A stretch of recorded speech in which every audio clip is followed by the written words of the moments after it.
नमस्कार दोस्तों, मैं अमन स्वागत करता हूं आपके अपने YouTube चैनल एजुकेशन हब पे। आज से हम टेट, सी टेट और ऑल वन डे एग्ज़ाम के लिए एक नए क्लास की शुरुआत कर रहे हैं। और आपको पता होगा कि वर्तमान समय में हर एक एग्ज़ामों में पर्यावरण से क्वेश्चन पूछा जा रहा है।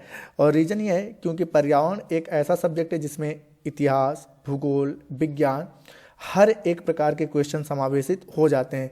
इसलिए वर्तमान समय में पर्यावरण से सबसे अधिक आपके क्वेश्चन पूछे जा रहे हैं। तो ये जो क्लास होगा सभी के लिए होगा, ठीक है। और जैसा कि मैंने आपको बताया कि ये जो क्लास है, ठीक है, आपके टेट, सुपर टेट, केवीएस और ऑल जितने भी आपके वनडे एग्ज़ाम्स हैं उन सभी एग्ज़ामों के लिए काफ़ी हेल्पफुल होंगे। तो पर्यावरण एक परिचय आज का यह पहला क्लास है, ठीक है। और हर एक क्लास को हम काफ़ी छोटा वीडियो करके ही देखेंगे क्योंकि आपको चीज़ें अच्छे समझ में आ जाएं। और जैसे ही कोई वीडियो समाप्त होगा, ठीक है, या चैप्टर समाप्त होगा, जैसे ही कोई चैप्टर समाप्त होगा उससे संबंधित हम लोग एमसीक्यू भी देखेंगे कि इससे रिलेटेड क्या क्या क्वेश्चन पूछे जा चुके हैं और क्या क्या क्वेश्चन पूछे जा सकते हैं। तो चलिए शुरू करते हैं बिना किसी देरी के। तो सबसे पहले जानते हैं पर्यावरण के बारे में कि पर्यावरण कहते किसे हैं और इसके बारे में आपकी बेसिक समझ क्या है, ठीक है। पर्यावरण कहते किसे हैं और इसके बारे में आपकी बेसिक समझ क्या है। तो जैसा कि हम लोगों ने बचपन में पढ़ रखा था कि पर्यावरण दो शब्दों से मिलकर बना हुआ है, परि धन आवरण। परि मतलब चारों तरफ, आवरण मतलब घिरा हुआ, चारों ओर से जो घिरा हुआ है उसे हम क्या कहते हैं, पर्यावरण कहते हैं। अब यहाँ पे पर्यावरण के सबसे जो ज़्यादा क्वेश्चन इसके परिभाषा से पूछे जा चुके हैं वो पूछे गए हैं कि आपका जो इन्वायरमेंट शब्द है ना, इन्वायरमेंट शब्द किस भाषा के शब्द से लिया गया। तो जैसा यहाँ पे लिखा गया इन्वायरमेंट शब्द फ्रेंच भाषा के एनवायरोनर से लिया गया है, जिसका अर्थ क्या होता है, घिरा हुआ या घेरना। जिसका अर्थ क्या होता है, घिरा हुआ या घेरना, ठीक है। और यहाँ पे दूसरा जो सबसे अधिक क्वेश्चन पूछा जाता है वो ये पूछा जाता है कि पर्यावरण संरक्षण अधिनियम कब पारित हुआ था। तो पर्यावरण संरक्षण अधिनियम 1986 में पारित हुआ था और इसके अनुसार क्या था कि पर्यावरण किसी जीव के चारों तरफ घिरे भौतिक एवं जैविक दशाएं एवं उनके साथ अंतःक्रिया को सम्मिलित करता है। आई थिंक ये परिभाषा थोड़ा सा लेंथी हो गया, इसको सामान्य भाषा में देखें तो इसका पर्यावरण संरक्षण अधिनियम 1986-60 भाषा में क्या कहा कि पर्यावरण किसे कहते हैं, सभी जैविक और अजैविक,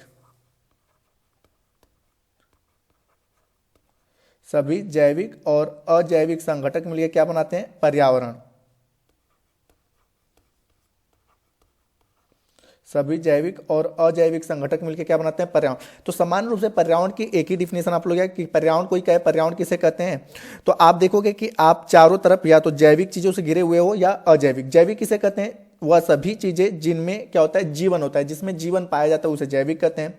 अजैविक की वे सभी चीजें जिसमें जीवन नहीं पाया जाता है, ठीक है, जिसमें जीवन नहीं पाया जाता है, जैसे कि हवा, प्रकाश, मृदा, ठीक है। हवा, प्रकाश, मृदा, इसमें जीवन नहीं है, ये क्या है, अजैविक है। और जैविक का मतलब विभिन्न प्रकार के वनस्पतियां, जीव जंतु। तो आप देखोगे कि जैविक के बिना अजैविक का कोई अस्तित्व नहीं है। अगर हम अपने इन्वायरमेंट में से, ठीक है, पेड़ पौधे, वनस्पतियां, मनुष्यों को निकाल दें तो क्या हवा, पेड़ प्रकाश, हवा, पेड़ प्रकाश, जल, मृदा का कोई महत्व रहेगा, कोई महत्व नहीं रहेगा। उसी प्रकार से हम अपने जीवन में से, ठीक है, जैविक घटकों में से अजैविक को निकाल दें तो आपने पता है कि जल के बिना, हवा के बिना, प्रकाश के बिना कोई जीवन का अस्तित्व नहीं है। तो आप देखोगे कि आप अपने चारों तरफ किससे घिरे हो, या तो जैविक चीजों से घिरे हुए हो या अजैविक चीजों से घिरे हुए हो। तो पर्यावरण संरक्षण अधिनियम 1986 क्या कहा कि सभी जैविक और अजैविक, ठीक है, सभी जैविक और अजैविक जो संघटक हैं वही क्या है, पर्यावरण है, ठीक है। सभी जैविक और अजैविक संघटक क्या है, पर्यावरण। सामान्य भाषा में तो आपसे ये पूछा जाता है कि पर्यावरण संरक्षण अधिनियम कब पारित होता, तो 1986 में। और पर्यावरण संरक्षण अधिनियम क्या कहता है, इन्वायरमेंट की क्या परिभाषा देता है, तो सभी जैविक और अजैविक संघटक क्या है, पर्यावरण है, ठीक है। अब आगे बढ़ते हैं। ये आपका एक सामान्य परिचय हो गया, परिभाषा हो गया कि परिधन, आवरण, पर्यावरण। और यह इन्वायरमेंट जो है फ्रेंच भाषा के एनवायरोनर शब्द से लिया गया है। ये भी पूछा गया है किस भाषा के शब्द से लिया गया है, तो एनवायरोनर शब्द से लिया गया है, ठीक है, जिसका अर्थ घिरा हुआ या घेरना। और पर्यावरण संरक्षण अधिनियम क्या कहता है, तो जैविक और अजैविक संघटक की क्या है, पर्यावरण है। और यह पारित कब हुआ था, तो वर्ष 1986 में यह पारित हुआ था। अब बढ़ते हैं आगे आपका। तो आगे है कि पर्यावरण के घटक तथा पर्यावरणीय कारक क्या है। तो यहां पर है कि चूंकि पर्यावरण एक भौतिक एवं जैविक संकल्पना है, अतः इसमें पृथ्वी के भौतिक और जैविक संघटकों को सम्मिलित किया जाता है। अब यहाँ पे एक जैविक तथा अजैविक पर्यावरण एक साथ मिलकर बायोम की रचना करते हैं, जैसे टुंड्रा बायोम, शीतोष्णकटिबंधीय बायोम, उष्णकटिबंधीय बायोम। तो यहाँ पर आपको लिखा है, जैसे कि मैंने जैविक और अजैविक के बारे में आपको बता ही दिया, ठीक है, कि भौतिक अगर आपसे कह दे,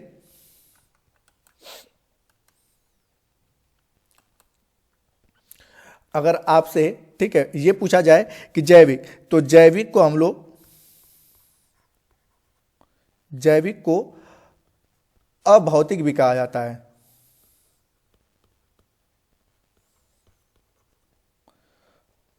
और अजैविक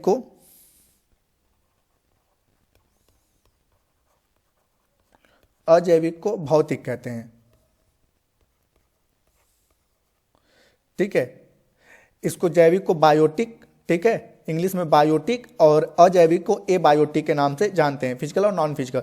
तो मैंने बता दिया कि वह सभी चीजें हमारे इन्वायरमेंट में मौजूद, वह सभी चीजें जिनमें जीव है, ठीक है, जिसमें जीवन है, जिसके कारण नहीं, जिसमें जीवन है वह क्या है, आपका जैविक संगठक है, और जिसमें जीवन नहीं है वह क्या है, अजैविक संगठक है। अब यहाँ पे आप एक नाम सुनते हो घटक,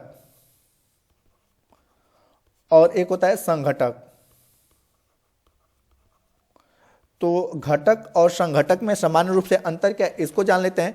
तो घटक किसे कहते हैं, तो किसी पदार्थ की जो सबसे छोटी इकाई होती है, पदार्थ की छोटी इकाई, ठीक है, पदार्थ की छोटी इकाई को घटक कहते हैं। और किसी पदार्थ की रचना में संपूर्ण जो अवयव होते हैं, पदार्थ की जो संपूर्ण रचना होती है उसमें जो अवयव होते हैं उसे संघटक कहते हैं। जैसे कि चाय बनाया जाए, तो चाय में क्या होता है कि चाय क्या हो गया, संघटक हो गया, ठीक है, लेकिन इसकी रचना किससे मिलकर बनी हुई है, तो इसमें चीनी लगा है, दूध लगा है, पानी लगा है, चाय पत्ती लगा है, तो ये सारे इसके क्या हो जाएंगे, संघटक। ठीक है, तो चीनी, चाय, चाय पत्ती क्या है, घटक है, और इसके द्वारा जो संपूर्ण रचना हुई चाय की, चाय क्या है, आपका संघटक है।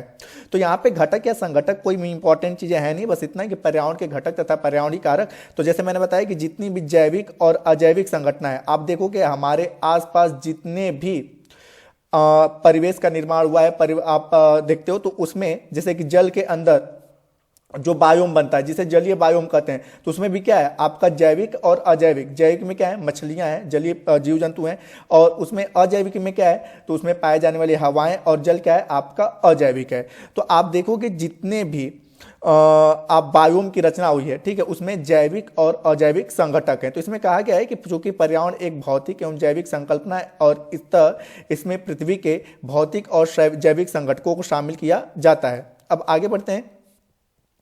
तो आगे है आपका पर्यावरण के घटक तथा पर्यावरणीय कारक। तो जैसा कि यहाँ पे देखा गया है कि पर्यावरण को दो प्रमुख घटकों में विभाजित किया गया है, जैसा कि मैंने बताया, जैविक और अजैविक। ठीक है, जैविक और अजैविक कारकों में विभाजित किया गया है। अजैविक को हम लोग भौतिक पर्यावरण के नाम से भी जानते हैं, और जैविक को हम लोग अभौतिक के नाम से भी जानते हैं। अब जैसे यहाँ पे देखा गया कि अजैविक में क्या आते हैं, स्थल मंडल। स्थल मंडल में कौन आएंगे, आपका चट्टान, पहाड़, मृदा, ये सभी के सभी किसमें आते हैं, स्थल मंडलीय पर्यावरण। क्या इन सभी में जीवन है, नहीं जीवन है, इसलिए ये किसमें आते हैं, आपके अजैविक या भौतिक में। वायुमंडल में क्या आ जाएंगे, विभिन्न सारी गैसें, जैसे कि ऑक्सीजन, कार्बन डाइऑक्साइड, नाइट्रोजन, ठीक है, हाइड्रोजन, हीलियम, ये सारी गैसें, इनमें भी आप देख पा रहे हो कोई जीवन है, इनके कारण जीवन है, इनमें जीव नहीं है। ठीक है, तो ये वायुमंडलीय कारक। और जलीय पर्यावरण के बारे में आप जानते हैं कि इसके अंतर्गत क्या होता है, जल आता है, और आपको पता है कि जल के बिना कोई जीवन संभव नहीं है। तो जल में जीव नहीं है, लेकिन जल के कारण क्या है, जीवन है। तो ये आपके अजैव या भौतिक पर्यावरण के अंतर्गत जो आते हैं, स्थल मंडलीय पर्यावरण, वायुमंडलीय पर्यावरण और जल मंडलीय पर्यावरण आते हैं। आगे आता है आपका जैविक या भौतिक पर्यावरण, ठीक है, अभौतिक पर्यावरण। तो इसमें आपका क्या आता है, वनस्पति पर्यावरण, जिसको फ्लोरा के नाम से जाना जाता है, और जंतु पर्यावरण, जिसको फ्यूनल या फना के नाम से जाना जाता है। तो कई बार ऐसे पूछा है कि अभौतिक पर्यावरण के अंतर्गत कौन कौन से आते हैं, या जैविक पर्यावरण के अंतर्गत कौन कौन से आते हैं, तो फ्लोरा और फना। ये फ्लोरा मतलब क्या होता है, वनस्पति, और फना मतलब क्या होता है, जंतु। तो आप देखोगे कि आप अपने पास जैविक कारकों में या तो वनस्पतियों को देखोगे, वनस्पतियों में विभिन्न प्रकार के छोटे मोटे पेड़ पौधे, झाड़ियां, और जंतुओं में क्या होता है कि मनुष्य समेत सभी प्रकार के सूक्ष्म जीव जंतु सभी इसके अंतर्गत आ जाते हैं। तो पर्यावरण के घटक की अगर बात की जाए तो पर्यावरण के 3 प्रमुख घटक हैं, जैविक पर्यावरण के 2 प्रमुख घटक हैं, जैविक और अजैविक। तो यहाँ पे आप अच्छे से इनको समझ पाए होंगे। स्थलमंडलीय पर्यावरण जिसमें चट्टान, पहाड़, मृदा इत्यादि आते हैं। वायुमंडलीय पर्यावरण जिसके अंतर्गत हम क्या देखते हैं, वायुमंडलीय पर्यावरण के अंतर्गत हम देखते हैं विभिन्न प्रकार की गैसें, और जलीय पर्यावरण के अंतर्गत जल आता है। आगे है आपका कि वनस्पति पर्यावरण, ठीक है, ये जैविक के अंतर्गत आता है जिसमें विभिन्न प्रकार के पेड़ पौधे आते हैं, वनस्पतियां, और जंतु में क्या होता है, मनुष्य समेत सभी प्रकार के जीव जंतु इसमें आ जाते हैं। एक तरह से हम कह सकते हैं कि पर्यावरण एक परिचय चैप्टर है और इसके अंतर्गत थोड़ा सा यह लंबा होने वाला है, और इसमें हम देखेंगे कि पर्यावरण के अंतर्गत हमें क्या क्या पढ़ना है। तो मैं पुनः कह दूं आपसे कि यह केवल टेट, सुपर टेट या केवीएस के लिए नहीं, यह जितने भी आप एग्जाम देते हो उन सभी एग्जामों के लिए काफी हेल्पफुल होगा। आगे बढ़ते हैं। तो आगे लिखा गया है कि पर्यावरण के संघटक, ठीक है। तो पर्यावरण, जैसे मैंने बताया कि आपको अगर पूछा जाए कि पर्यावरण के को कुल कितने संघटकों में डिवाइड किया गया है, तो पर्यावरण के कुल 3 संघटक आते हैं, मेजर तौर पे 3 आते हैं। एक आपका भौतिक अथवा अजैविक, जैसा कि इसमें लिखा गया है कि इसके अंतर्गत स्थल, वायु, जल आदि शामिल होते हैं, ठीक है। और अगला कहा गया कि अभौतिक या जैविक संघटक, तो इसमें लिखा गया है कि इसमें मनुष्य समेत जंतु तथा सूक्ष्मजीव शामिल होते हैं। तो जैसे मैंने बता दिया कि अजैविक जिसमें जीवन नहीं होता है वह किस में आते हैं, आपके अजैविक में आते हैं, और जिसमें जीवन होता है वह किस में आते हैं, आपके जैविक के अंतर्गत आ जाते हैं, ठीक है। और आगे लिखा गया है ऊर्जा संघटक। तो इसके अंतर्गत जैसे आपने पता है, आपसे पूछा था कि हमारे पृथ्वी पर ऊर्जा का सबसे बड़ा स्रोत क्या है, सूर्य है। तो सौर ऊर्जा, भूतापीय ऊर्जा को क्या किया जाता है, ऊर्जा संघटक के अंतर्गत शामिल किया जाता है। तो अब यहाँ पे चीजें हैं कि अगर आपसे पूछा जाए कि पर्यावरण के मूल 2 घटक कौन कौन से हैं, पर्यावरण के मूल 2 घटक कौन कौन से हैं, तो आप केवल नाम लोगे जैविक और अजैविक, जैविक और अजैविक।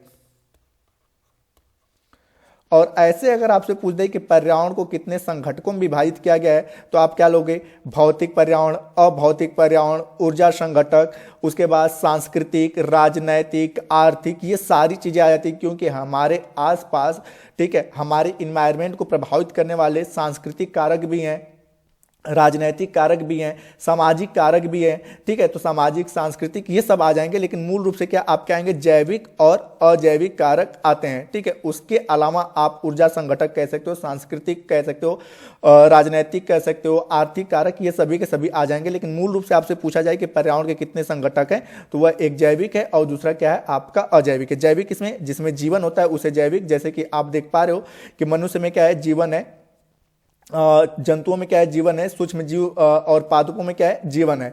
और अजैविक का मतलब जिसमें जीवन नहीं है, जैसे कि आप देख पा रहे हो कि जो आपके स्थल हैं, ठीक है, स्थल में कोई जीवन नहीं है, वायु में कोई जीवन नहीं है, जल में कोई जीवन नहीं है। उसके बाद ऊर्जा संघटक, तो आपका सौर ऊर्जा और भूतापीय ऊर्जा। अब आगे बढ़ते हैं।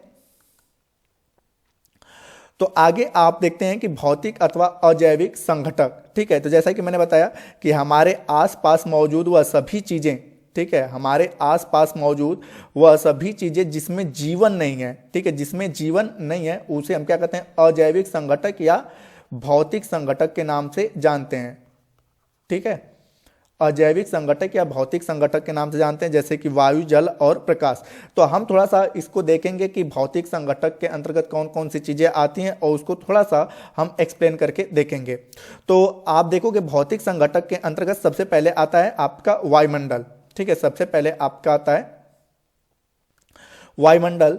तो वायुमंडल किसे कहते हैं, तो यहाँ पे पृथ्वी के चारों ओर विस्तृत गैसीय आवरण को हम क्या कहते हैं, वायुमंडल कहते हैं। हमारे चारों ओर जो गैसों का आवरण है उसी गैसीय आवरण को हम क्या कहते हैं, वायुमंडल कहते हैं। और वायुमंडल में विभिन्न प्रकार की गैसें पाई जाती हैं और इनमें जो इंपॉर्टेंट है, ठीक है, वो आपका है जैसे कि नाइट्रोजन, इसमें परसेंटेज भी पूछा जाता है। तो नाइट्रोजन हमारे वायुमंडल में कितने परसेंट पाया जाता है, 78.09%।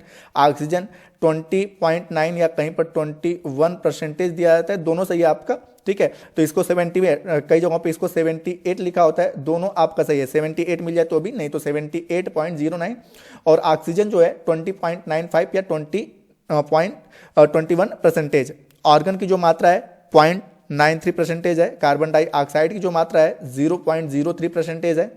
नियान की जो मात्रा है 0.0018%। हाइड्रोजन, देखिए ये आपका इंपॉर्टेंट है, इसको एग्जामों में पूछा गया है, ठीक है। इंपॉर्टेंट आपका नाइट्रोजन भी है, ठीक है, इसको भी एग्जामों में पूछा गया है, ऑक्सीजन को भी एग्जाम में पूछा गया है। ठीक है, ये आपका इंपॉर्टेंट है। नाइट्रोजन, ऑक्सीजन, कार्बन डाइऑक्साइड और हाइड्रोजन। कार्बन डाइऑक्साइड को भी पूछा गया है एग्जामों में। ठीक है, कार्बन डाइऑक्साइड को भी एग्जाम में पूछा गया है कि हमारे वायुमंडल में कितने परसेंटेज कार्बन डाइऑक्साइड है। उसके बाद हीलियम की बात की जाए तो हीलियम जो होता है 0.00052 है।